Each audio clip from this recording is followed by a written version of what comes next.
ঢাকায় এখন কি করণীয় আসলে এই মুহূর্তে? আমি স্যার আগে বলছিলেন যে আসলে সদিচ্ছাটা খুব বেশি জরুরি। আপনার কাছে কি মানে এখন আমাদের ফার্স্ট প্রায়োরিটিটা কি? আসলে ফার্স্ট প্রায়োরিটি ঠিক না, আমি আসলে কতগুলো প্রায়োরিটি সেট আপ যদি করি লং টার্ম এবং শর্ট টার্মে, সেটা একটা হচ্ছে যে নতুন বিল্ডিংয়ের ক্ষেত্রে বিল্ডিং কোডটা এনফোর্স করতেই হবে, একদম এটা কোনো ব্যত্যয় নেই। এখন সেটা বিবিআরে হোক আর রাজুক হোক, কারণ আমি বিবিআরে বা রাজুক এলে বিশ্বাসী, আমি বিশ্বাসী হচ্ছে উনি যেটা বলেছেন যে একজন দায়িত্বপূর্ণ ইঞ্জিনিয়ার বা আর্কিটেক্ট যাকে দায়িত্ব দিয়ে এটা করাতে হবে। কারণ বিবিআরে করলে সেটা কিন্তু আবার রাজুকের মতো আরেকটা হয়তো বড় প্রতিষ্ঠান হবে, আরেকজন আমলা হয়তো এটা হেড হবে। দ্বিতীয় জিনিস হচ্ছে যে আমাদের এক্সিস্টিং যে বিল্ডিংগুলো আছে সেটাকে চেক করতে হবে। তার মানে শর্ট টার্মে ইমিডিয়েটলি হচ্ছে বিল্ডিং কোড এনফোর্সমেন্ট করতে হবে, আর লং টার্মে হচ্ছে যেগুলো এক্সিস্টিং বিল্ডিং আছে ওগুলোকে চেক করতে হবে। প্রসেস কিন্তু অলরেডি ইন প্লেস, সেটাকে চালু করতে হবে। এটা যেটা করতে হবে থার্ড পার্টি দিয়ে করতে হবে, কারণ রাজুকের ওই নলেজ এবং ক্যাপাসিটি নাই। বাংলাদেশে কিন্তু মোটামুটি 100টা বা 150টা কোম্পানি আছে বাইরে, আর্কিটেক্ট ইঞ্জিনিয়ারিং ফার্ম, যাদের capacity they have the equipment. কিন্তু এখানেও একটা ব্যাপার, এখানেও আমাদের নতুন ইঞ্জিনিয়ার, নতুন প্ল্যানার, আর্কিটেক্ট ট্রেনিং দিতে হবে। তার মানে আমাদের দেখেন শর্ট টার্মে হচ্ছে বিল্ডিং কোড এনফোর্সমেন্ট, লং টার্মে হচ্ছে সব এক্সিস্টিং বিল্ডিংগুলো চেক করা। আরেকটা শর্ট টার্মে আমাদের হচ্ছে যেগুলো যারা প্রফেশনাল ইঞ্জিনিয়ার, আর্কিটেক্ট, প্ল্যানার আছে তাদের যারা প্র্যাকটিসিং তাদেরকে হয়তো 1 সপ্তাহ 2 সপ্তাহ একটা ট্রেনিং দিতে পারে। এটা ইজিলি করা সম্ভব, আইবি এর কিন্তু করতেই পারে। সেকেন্ডলি যেটা হচ্ছে যারা গ্র্যাজুয়েশন, যারা সদ্য গ্র্যাজুয়েট হচ্ছে আর্কিটেক্ট, ইঞ্জিনিয়ার, প্ল্যানার, তাদেরকে হয়তো 3 মাসে একটা শর্ট কোর্স দিতে হতো। আপনার লেখা আমি পড়ছিলাম স্যার। আমি এটা বলছি কারণ ইন্ডিয়াতে আফটার ভুজ আর্থকুয়েক তারা এটা করেছে। আমরা বারবার ইন্ডিয়ার কথা বলছি দুইটা কারণ, আমি কিন্তু আমেরিকার কথা বলতে পারি। ইন্ডিয়া আমাদের আমরা একই এনভায়রনমেন্টে আছে। ইন্ডিয়া 2001-এ ভুজ আর্থকুয়েক হওয়ার পরে 3 বছর ধরে এই প্রোগ্রামটা চালিয়েছে, এবং আমাদের বুয়েটের 4জন প্রফেসরকে আমি ট্রেনিংয়ে পাঠিয়েছিলাম তখন। হ্যাঁ, তাদেরকে এই শর্ট কোর্সের জন্য 2 সপ্তাহ, আর ওদের আরও কোর্স ছিল যেগুলো হচ্ছে যারা বিএসসি গ্র্যাজুয়েট ইঞ্জিনিয়ার শুনতো, কারণ তাদের তো নলেজ নেই। আপনি দেখবেন যে spectrum Rana building, plaza building আগে স্পেকট্রাম একটা বিল্ডিং কলাপস করেছিল ইন সাভারে 2005-এ। সেই বিল্ডিংটা কলাপস করার কারণ কি জানেন? একটা সদ্য পাশ করা বুয়েটের আমাদের ছাত্র ডিজাইন করেছিল ফ্ল্যাট প্লেট স্ট্রাকচার, এবং যে জায়গাটা করেছে পিছে একটা ডোবা, ওই আপনি একটু বললেন যে ঢাকা ডোবার মধ্যে বিল্ডিং প্লাস ফ্ল্যাট প্লেট, এটা মিলে একটা ক্যাটাস্ট্রফিক ঘটনা ঘটেছিল। তার মানে একটা সদ্য করে পাশ করে যে তার বেসিক নলেজ থাকে, তাকে একটা লেভেলে আনতে হবে। আচ্ছা, তাহলে এটা গেল হচ্ছে আমাদের প্ল্যানার, ইঞ্জিনিয়ার, আর্কিটেক্টদের ট্রেনিংয়ের ব্যাপার। একটা হচ্ছে এনফোর্সমেন্টের ব্যাপার। থার্ড যেটা আমাদের তো ওই ক্যারোট অ্যান্ড স্টিক, এই বললাম মানুষ কেন অর্থ ব্যয় করবে, তাকে সে ধরেন এগুলো কিন্তু সরকারের কোনো অর্থ ব্যয় নেই, এই যে বিল্ডিং চেকিংয়ে কিন্তু সরকারের কোনো অর্থ ব্যয় নাই, থার্ড পার্টি করবে। রাজুক যেটা করবে আমরা ওখানে লিখিত দিয়ে দিয়েছিলাম, 8টা জোনে কিছু কিছু কোম্পানিকে লিস্ট করবে, তারা করবে, পয়সাটা কিন্তু সাধারণ মানুষই পে করবে।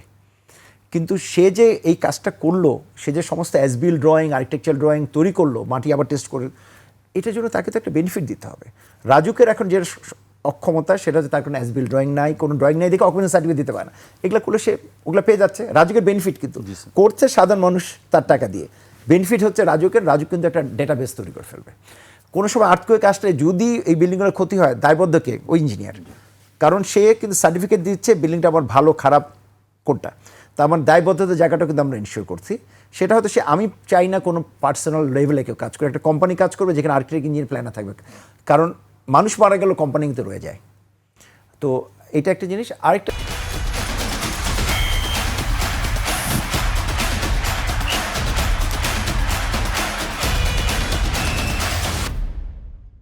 জিনিস হচ্ছে যে আমাদের যেটা আমি মনে করি যে জায়গা চিহ্নিতকরণ করা, আপনি যে প্রশ্নটা করছিলেন সেটা হচ্ছে খারাপ ভালো জায়গা চিহ্নিত করা।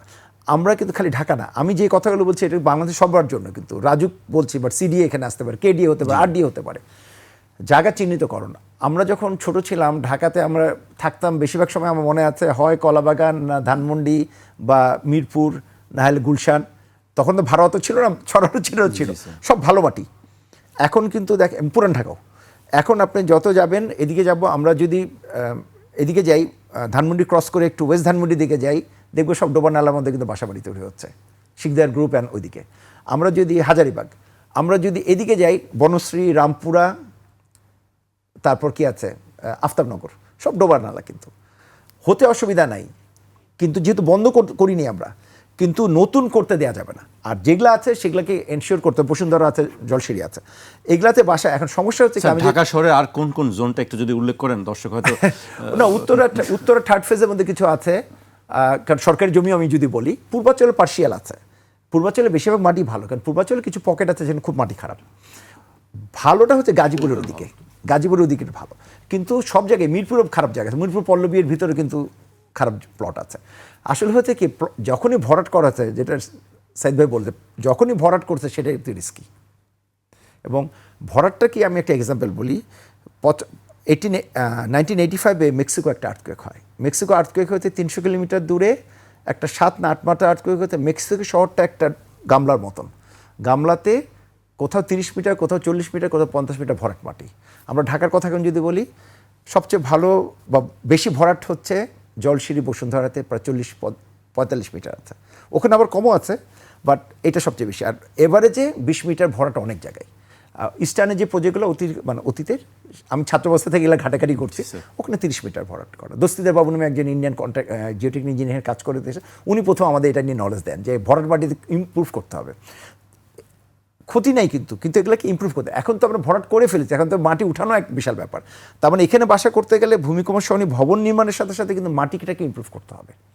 না করলে যেটা হবে, মেক্সিকোতে যেটা হয়েছে, দোলনকাল বলে একটা জিনিস আছে, প্রত্যেকটা বস্তুর দোলনকাল আছে। দূরের আর্থকুয়েকের দোলনকাল, মাটির দোলনকাল আর বিল্ডিংয়ের, হাইরাইজ বিল্ডিংয়ের দোলনকাল কাছাকাছি। এটাকে আমরা বলি এক্সাজারেট হয়ে যায়। মানে একমাত্রা যদি, মানে নর্মাল মাটিতে যদি, শক্ত মাটিতে যদি মাত্রাটা ধরেন 3 থাকে, এটা হয়তো 10 হয়ে যাবে, কয়েক গুণ বেড়ে যায়। মেক্সিকোতে এটা 20 গুণ বেড়ে গেছিলো। তো ঢাকার আমাদের একটা স্টাডি আছে, যেটা রিসেন্টলি পাবলিশ করা আছে, সেখানে আমরা দেখেছি যে 5 থেকে 10 গুণ হয় যত ভরাট মাটি। এখন আমরা ভরাট মাটিতে করছি, তার মানে সলিউশন ইজ দেয়ার। সলিউশন অর্থাৎ মাটিকে ইমপ্রুভ করতে হবে। আমরা কীভাবে রূপপুর পাওয়ার প্ল্যান্টে, আমি এই প্রসঙ্গে আসতে চাচ্ছিলাম, স্যার উল্লেখ করেছেন। আমি যদি বলি, কোনোভাবে আমি এটা কানেক্টেড ছিলাম, সারা পৃথিবীর যত পাওয়ার প্ল্যান্ট আছে সবগুলো তৈরি হয়েছে রকের মধ্যে, কিন্তু রূপপুর আমরা রক পাবো কই? বাংলাদেশে তো রক নাই। রক বলতে গেলে একদম পাথর, শক্ত মাটি, আমরা একদম ওটাকে একটা ডেফিনেশন আছে। এখন রূপপুর হচ্ছে বালু মাটি, পাশেই নদী।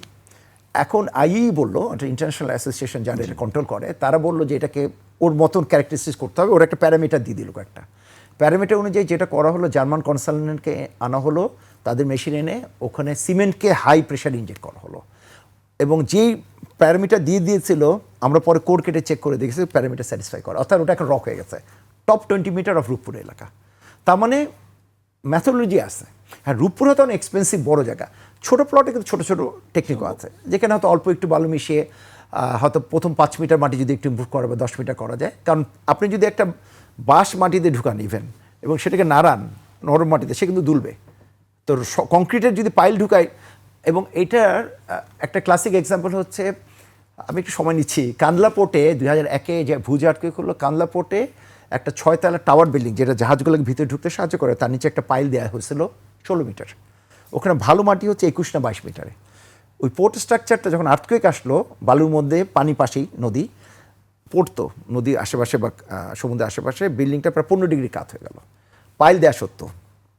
তা আমরা অনেকে ইঞ্জিনিয়ারও অনেক ভুল নলেজ, যে পাইল দিলে মনে সলিউশন হলো। পাইল দিতে হবে, সাথে উপরে মাটিকে ইমপ্রুভ করতে হবে, নাহলে ওই যে দোলনটা ঠেকানো যাবে না। আপনি যমুনা ব্রিজ বা পদ্মা ব্রিজে পাইল কিন্তু খালি খারাপভাবে দেওয়া নেই, ব্যাটার পাইল দেওয়া আছে, মানে কিছু পাইল আছে ব্যাকা, কারণ যাতে প্যারেল, মানে ল্যাটারাল আর্থকুয়েক আসলে ওটা আটকাতে পারে। তো আমাদের প্লটে আপনি ব্যাটার পাইল, ব্যাকা পাইল করতে দিবেন, আরেকজন প্লটে ঢুকে যাবে, তার মানে ওখানে মাটিকে ইমপ্রুভ করা ছাড়া কোনো উপায় নেই।